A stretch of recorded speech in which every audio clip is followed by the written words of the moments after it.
Hello friends, welcome to Study Stage. तो आज की वीडियो में हम लोग संज्ञा के बारे में पढ़ेंगे।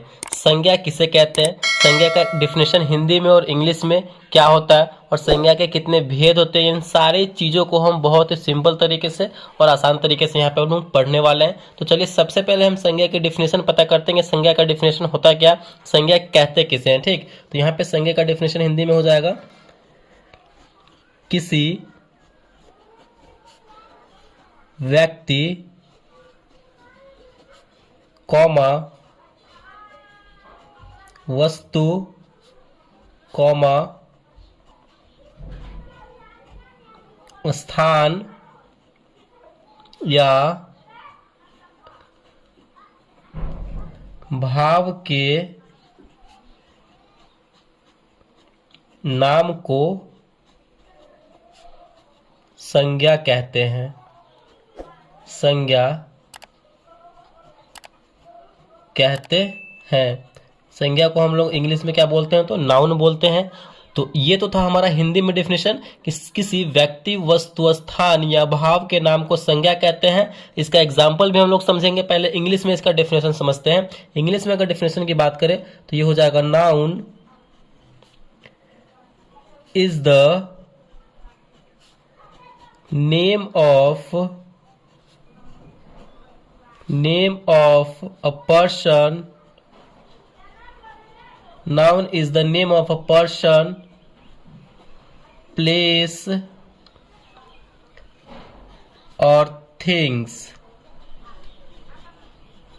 is called noun. Noun is the name of a person, place or things. Hindi में हमारा डेफिनेशन ये हो गया और इंग्लिश में ये हो गया। अब यहाँ पे एग्जाम्पल की बात करते हैं कि इसका एग्जाम्पल से कैसे समझते हैं। यहाँ पर देखिए, तो यहाँ पे पहले डेफिनेशन को हम पढ़ेंगे। किसी व्यक्ति, व्यक्ति कहने का मतलब क्या है, कोई भी व्यक्ति आप ले लीजिए, जैसे कि मेरा ही नाम ले लीजिए आनंद, कोई भी आप नाम ले लीजिए, महात्मा गांधी, दुनिया में कोई भी व्यक्ति का नाम हो जाएगा। ये सब क्या है, तो हमारा नाउन है। वस्तु, वस्तु कहने का मतलब क्या है, कोई भी वस्तु, जैसे कि आप ले लीजिए टेबल ले लीजिए, पेन, चेयर, कोई भी वस्तु यहाँ पे जो हो जाएगा वो भी हमारा नाउन ही होता है। स्थान, स्थान कहने का मतलब क्या, प्लेस, कोई भी प्लेस, जैसे कि दिल्ली ले लीजिए, कोई भी दिल्ली, पटना, बिहार, अमेरिका, कोई भी प्लेस जो हो जाएगा वो हमारा क्या हो जाएगा, तो नाउन हो जाएगा। ठीक, तो ये सब होता है नाउन और नाउन का डिफिनेशन और नाउन का यहाँ पे एग्जाम्पल। आपके चारों तरफ जितने भी वस्तु हैं, जितने भी कुछ भी दिखाई दे रहा है आपके चारों तरफ, वो सब क्या है, तो हमारा नाउन है, संज्ञा है। ठीक, अब यहाँ पे समझते हैं कि नाउन के कितने भेद है, संज्ञा के कितने भेद हैं। यहाँ पे है संज्ञा के भेद। तो संज्ञा कितने प्रकार के होते हैं, तो संज्ञा 5 प्रकार के होते हैं। संज्ञा के 5 भेद हैं। संज्ञा के 5 भेद हैं। कौन कौन से संज्ञा है, तो यहाँ पे हमारा हो जाएगा पहला व्यक्तिवाचक संज्ञा, व्यक्तिवाचक संज्ञा। दूसरा हमारा यहाँ पे हो जाएगा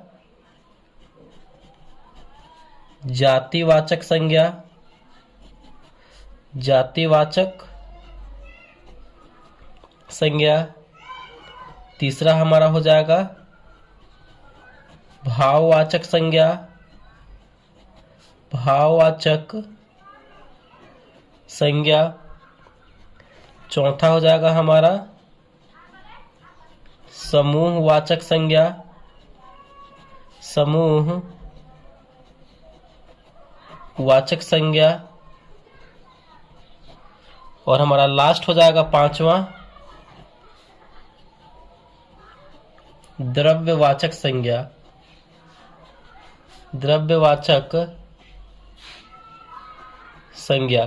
तो ये है संज्ञा के 5 भेद, व्यक्तिवाचक संज्ञा, जातिवाचक संज्ञा, भाववाचक संज्ञा, समूहवाचक संज्ञा और द्रव्यवाचक संज्ञा। जो संज्ञा के 5 भेद है, इन सारे डिफिनेशन को समझते हैं कि इनका डिफिनेशन क्या होता है। व्यक्तिवाचक संज्ञा किसे कहते हैं, जातिवाचक संज्ञा किसे कहते हैं, भाववाचक संज्ञा किसे कहते हैं, समूहवाचक संज्ञा किसे कहते हैं, द्रव्यवाचक संज्ञा किसे कहते हैं। बारी बारी से हम इन 5 को समझते हैं। पहला है यहाँ पे हमारा व्यक्तिवाचक संज्ञा यानी प्रॉपर नाउन। तो व्यक्तिवाचक संज्ञा हम किसे कहते हैं? तो इससे किसी एक व्यक्ति या पदार्थ का बोध होता है। व्यक्तिवाचक संज्ञा कहने का मतलब क्या है कि इससे किसी एक व्यक्ति का बोध होगा, इससे किसी एक व्यक्ति का स्पेशल रूप से पता चलेगा।